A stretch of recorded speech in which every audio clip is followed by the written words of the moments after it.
We've reached the end of the quarter, and for my final speech, I'm going to bore you with how to improve your credit score. I'm just kidding. It's actually an interesting topic, and I've got some fun facts to share with you about how you can improve your financial future.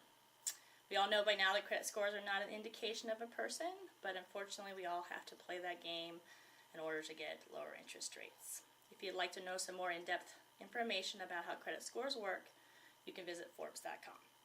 So before I was a full-time student, I was a bankruptcy paralegal for 6 years. So a passion for me is helping people get out of debt and improving their financial future.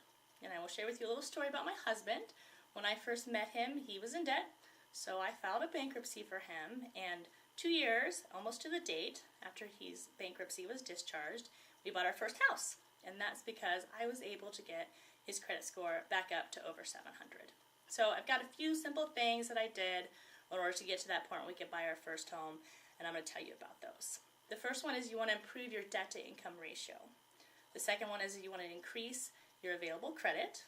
The third is you want to create and pay off debt monthly. And the fourth is you want to monitor your credit score. So let's go ahead and talk about the first item. What is a debt-to-income ratio? Your debt-to-income ratio is defined as your total minimum monthly debt divided by your gross income, and it's expressed as a percentage. This is really important because this is what lenders use to decide what amount of financing you qualify for along with your credit score.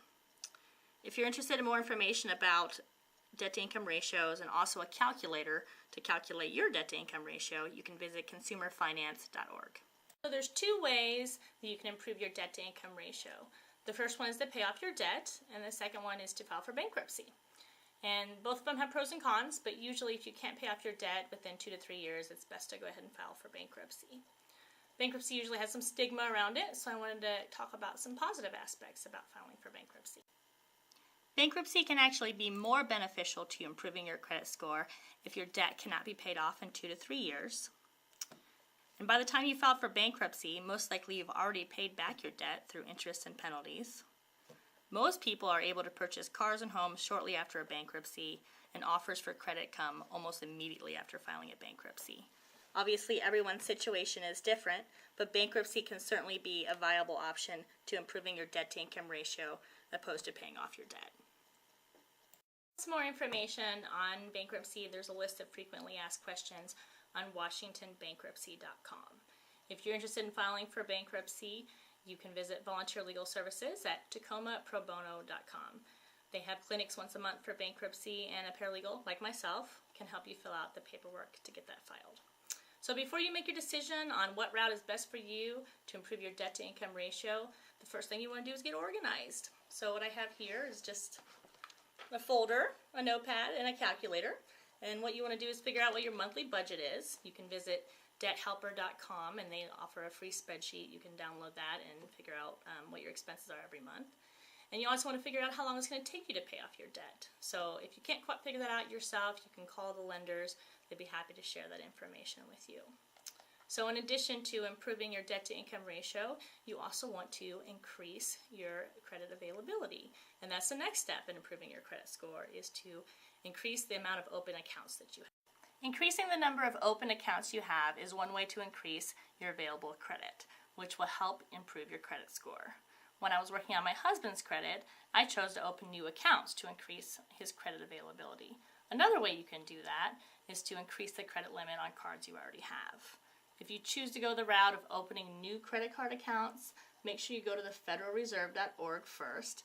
That's going to have all the disclosure agreements for any kind of credit card you could get, and also information about the Truth in Lending Act. It's important to be an informed consumer. When you open a new credit card, you are signing an agreement with that lender, and it's important to know what is outlined in that contract. Now that you've increased your available credit, the third step in improving your credit score is to create a good payment history. So you want to pick one of your credit cards and use that every month to pay your bills, including regular expenses like food and gas and going out to dinner, whatever you like to do for fun.